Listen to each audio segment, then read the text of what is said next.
Sometimes the people we love the most forget the storms we walked through just to give them sunshine.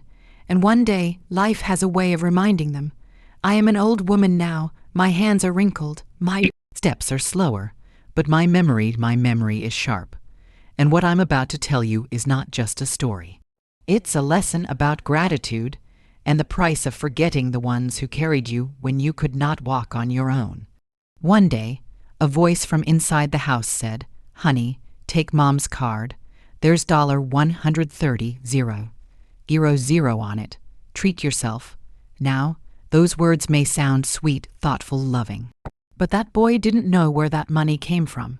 He didn't know the sacrifices, the tears, the nights of working with hands bleeding, back aching, praying for just one more day of strength.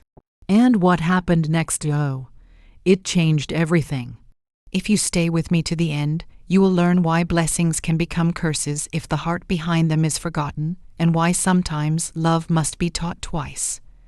When I was a young mother, I didn't know luxury, comfort, or rest. I knew survival.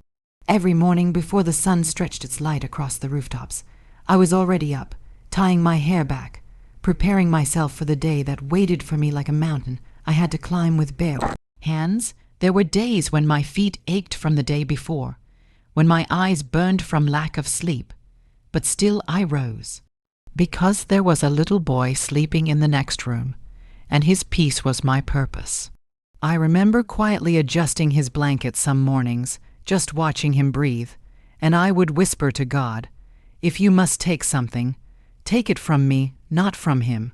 That is what love means when life is not easy.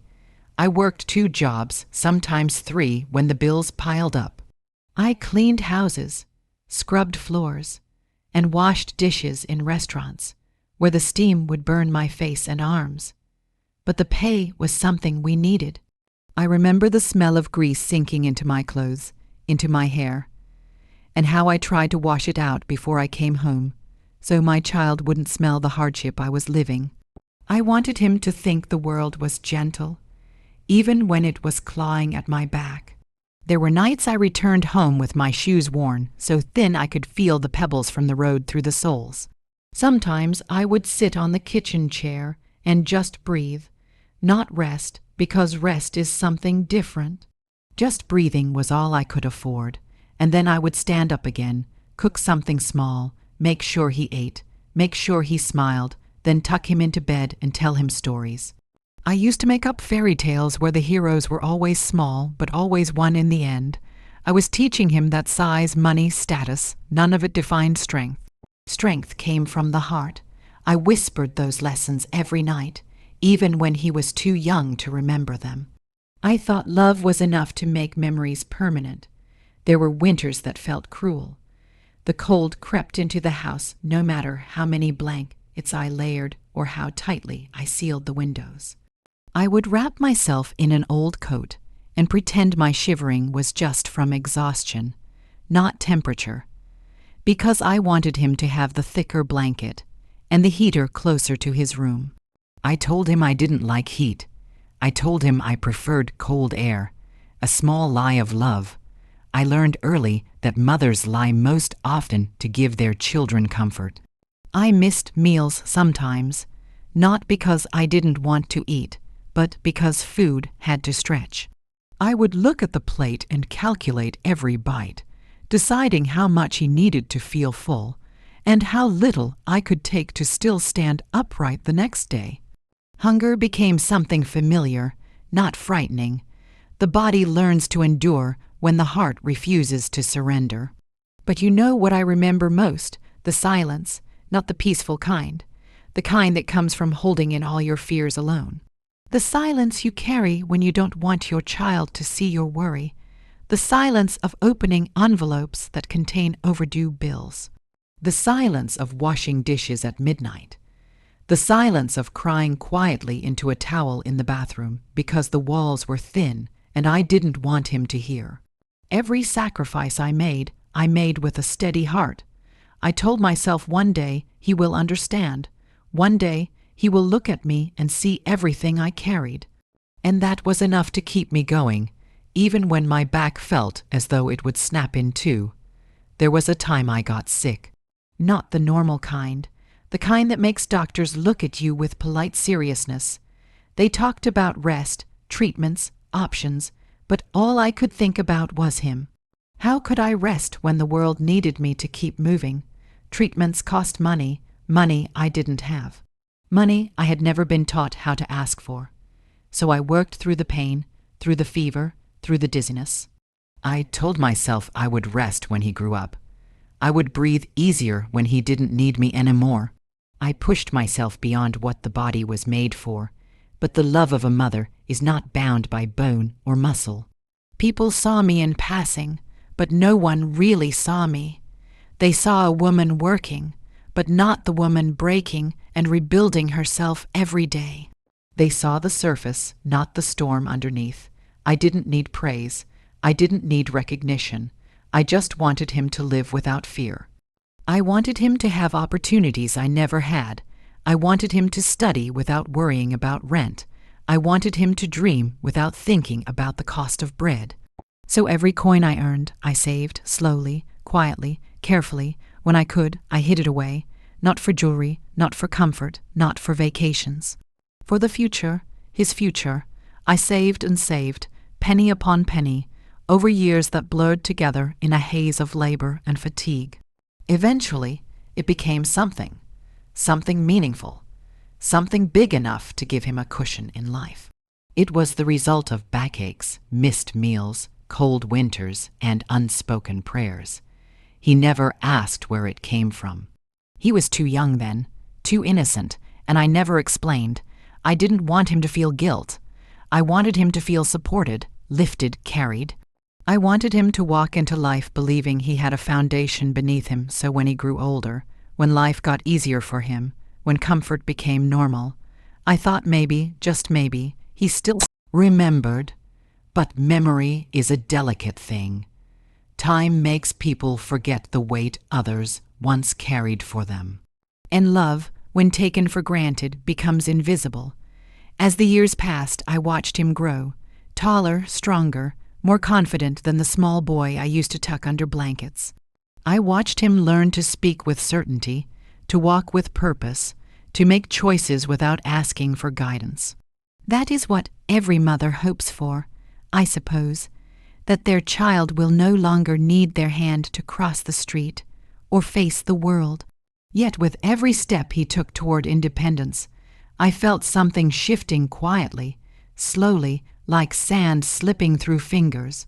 He was growing, yes, but the memory of where he came from was fading with each passing season. Children do not notice the hands that build their world when they are small. They simply live in the safety provided to them.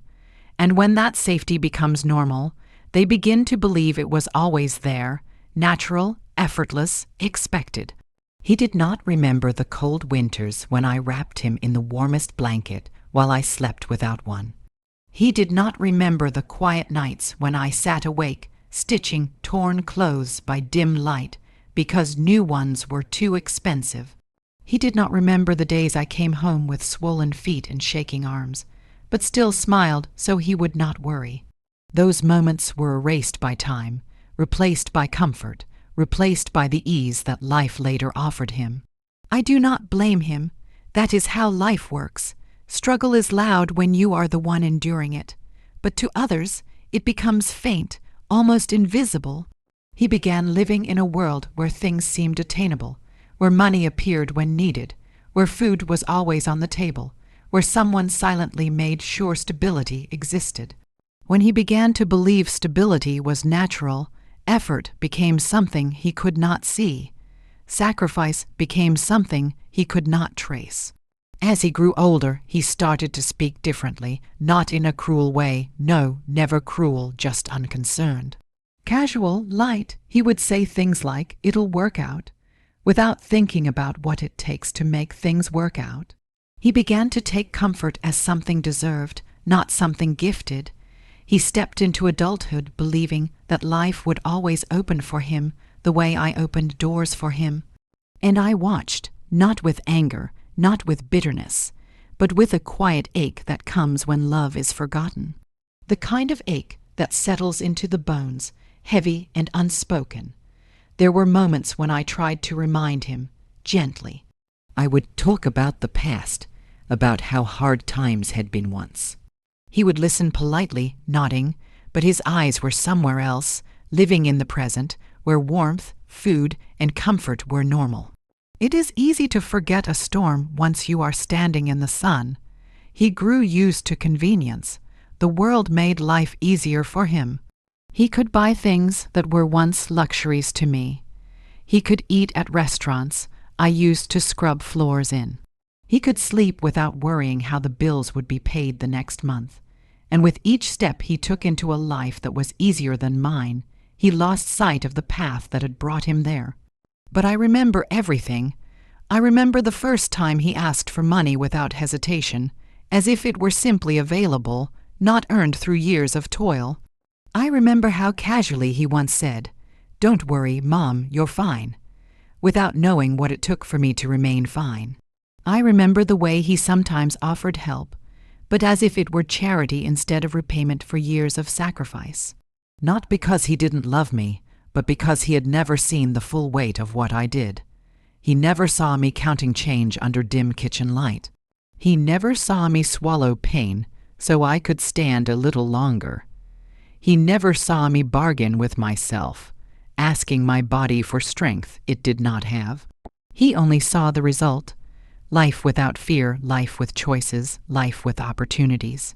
There is a difference between a child who knows struggle and a child who grows after struggle has already been tamed.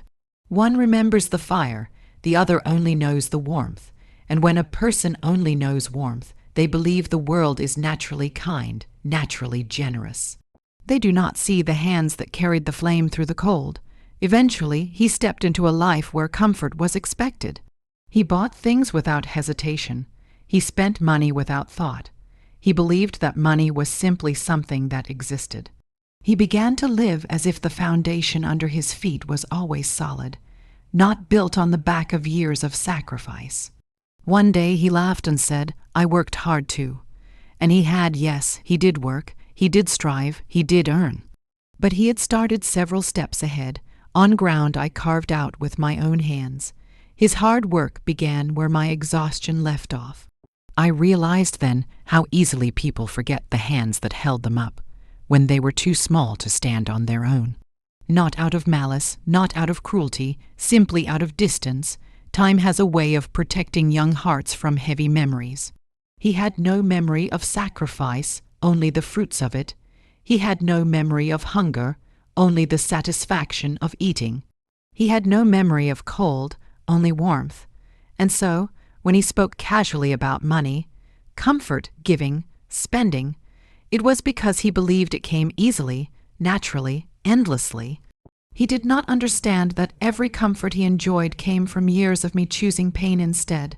He believed life had always been kind. He believed he had always stood on stable ground. He believed ease was something earned rather than something inherited from someone else's struggle. I watched this happen slowly, like watching a flower bloom, unaware that its roots were planted in soil I bled into. He was not ungrateful on purpose. He simply did not remember, and memory, when lost, changes the heart. The moment came on an ordinary afternoon, the kind of day where nothing appears unusual on the surface. But life is quietly preparing to turn a page. I was in the kitchen, moving slow, carefully, the way old bones move when they have carried too much for too long. I heard voices in the other room, laughter, relaxed conversation, the sound of a life without worry. I smiled because even after all these years, hearing joy in the house gave me comfort. Then I heard it, a sentence that landed gently in the air, but struck my heart like a stone dropped into deep water. "Honey, take Mom's card. There's $130 0 on it. Treat yourself." It was said casually, smoothly, like telling someone to borrow a spoon or take an extra piece of bread. No weight, no meaning, no memory attached. He handed that card as though it were just money, just numbers, just a convenience.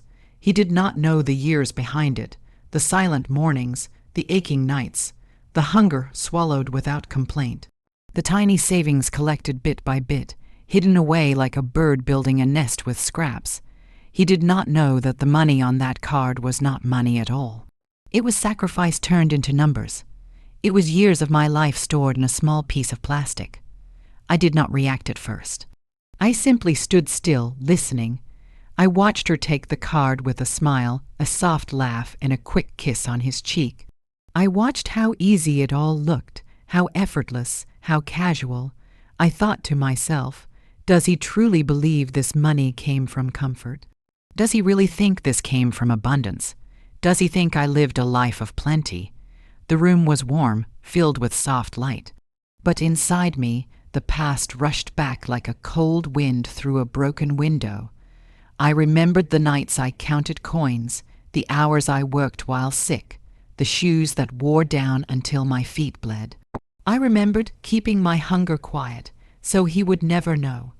I remembered whispering to God to let my pain be enough to protect him from his own. And here he was, grown, relaxed, confident, offering that card like it was simply available, as though money simply appears. As though life had always been gentle, but I remained silent. I did not speak. I did not correct him. I did not remind him. Silence is a language older than words themselves. Later that evening, I sat in my chair by the window, watching the sun slide behind the houses across the street. The card was still gone, taken for a shopping trip or an outing or something else that did not carry the weight of its origins. He came into the room, cheerful, talking about plans, about purchases, about things to enjoy. I listened. I nodded, my face neutral, my heart full of something heavy and quiet. I was not angry. No, anger is loud. This was something softer, something more painful. It was the realization that he did not know, not because he did not care, but because I had protected him so well that he never saw the struggle. I had shielded him from pain so completely that he believed life had never been painful. I began to understand something then. When a person has been given a life of comfort, they do not see the cost of that comfort. When someone has always eaten, they cannot imagine hunger. When someone has always been warm, they cannot feel the memory of cold. The card, that money, represented years I can never get back. Years my body still remembers, and yet he did not mean harm. He believed he was being generous. He believed he was offering something kind. He believed he was sharing abundance, not sharing sacrifice. I realized in that moment that his gift was not the problem. The problem was that he believed it was his gift to give. He believed the money belonged to him, that he had some part in its creation. He believed that card was simply a family resource, something that flowed naturally. He did not know that card was my life. I began to see how time had separated us. Not in love, no. Love was still there, but in understanding. He lived in a world built from my back, but he did not look down to see the foundation.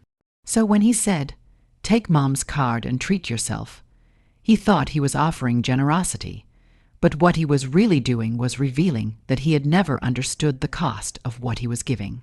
I sat with that realization quietly, the way you sit with pain when you have grown used to carrying it. Later, when the card returned to my hands, I held it for a long while. I traced the edges of it with my fingers. To anyone else, it was just plastic. To me, it was years, decades, pieces of my life I could never relive. He smiled at me then, proud of himself for being thoughtful. I smiled back, not because I felt joy, but because I felt the need to protect him once more. It is difficult for a mother to stop protecting, even when her heart is tired, but something had shifted. I could no longer allow silence to hide truth, not because I wanted appreciation, not because I wanted praise, but because I needed him to know the real story of where he came from, not to shame him, not to hurt him, but to teach him, because a person who forgets the weight of sacrifice will walk through life with an ungrateful heart, even if they do not intend to. And life, sooner or later, always finds a way to remind those who forget. When the time came to speak, I chose a quiet moment. Not during laughter, not during company, not during the comfort of distraction. Some truths must be spoken when the heart is still enough to hear. I sat him down at the table where I had once fed him warm meals, even when my own stomach was empty. He sat across from me, older now, confident, settled, unaware of the weight I carried into that conversation. His eyes were gentle, not unkind, just unknowing. And sometimes ignorance carries a softness that truth must break carefully. I placed the card between us, the same card he had offered so casually, and I let it sit there, quiet and small. He looked at it confused, waiting for me to speak. I took my time. I did not rush. There are words that require breath to gather them, thoughts that need to settle before they rise. I began by telling him that I wanted to share a memory. Not an accusation, not a lesson at first, just a memory. I told him about a winter many years ago, when the house was cold and the heater had broken, and I only had enough money to fix one thing, the heater or the rent. I chose the rent because I needed a roof over his head, so I wrapped him in blankets and told him we were pretending to camp indoors, turning hardship into a story so he would smile instead of cry. I told him how I sat awake shivering until morning because the cold felt less painful than the idea of him ever feeling scared. I watched his face as I spoke. At first he smiled, thinking it was just a sweet childhood memory. Then his expression slowly changed as he realized what it truly meant. That moment, when the truth replaces the version of the past someone has always held, is delicate, like watching glass slowly change shape under heat. Then I told him about the nights I worked double shifts, returning home so tired that my hands trembled when I held the door key. I told him how I learned to hold my breath while washing dishes in boiling water to keep from coughing from the steam, because I needed to keep that job. I told him about the days I walked to work in shoes with soles worn through, my feet freezing against the ground, because new shoes were too expensive and the old ones still technically worked. He listened quietly, no interruptions, no excuses, just silence, a different kind of silence than I had known before. This was the silence of someone realizing they did not know the story that shaped their own life. I told him that the money he thought came easily did not come from comfort.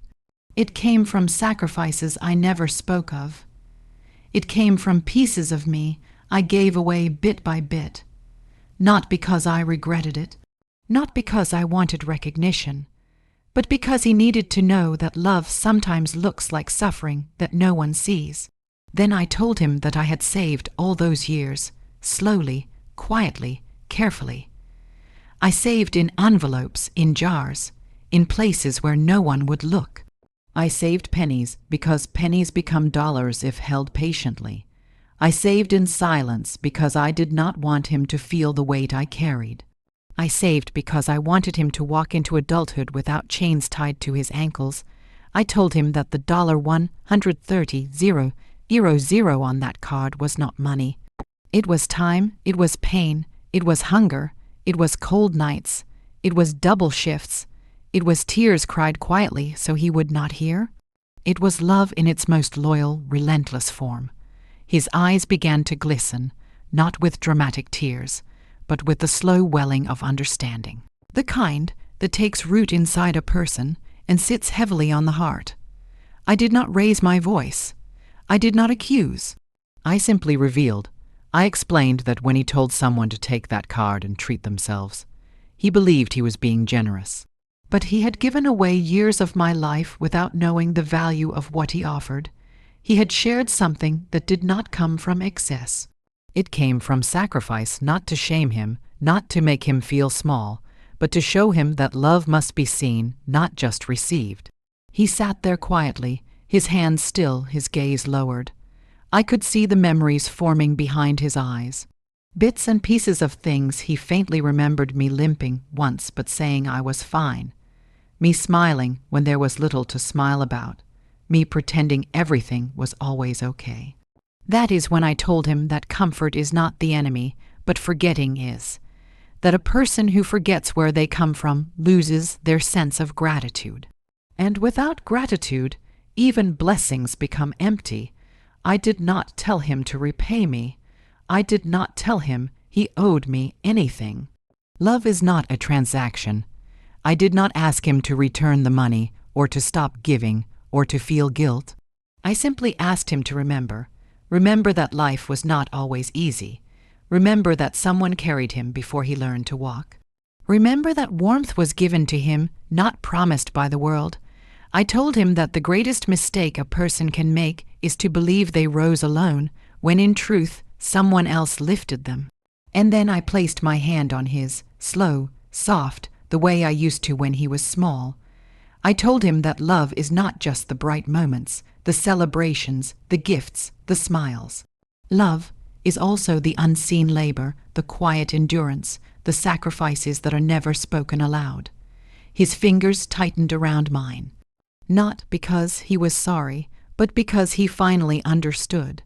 In that moment, something shifted back into place. Not the past, not the years, those are gone and cannot return. What shifted was his heart, the awareness, the remembering, the acknowledgement of the ground upon which he stands. He looked at me then with eyes that saw me, not the mother who always had something ready, not the woman who made life look easy, but the person who carried the weight of his world quietly. He whispered, barely audible, "I didn't know," and I nodded because that was the truth. He didn't know. But now he did.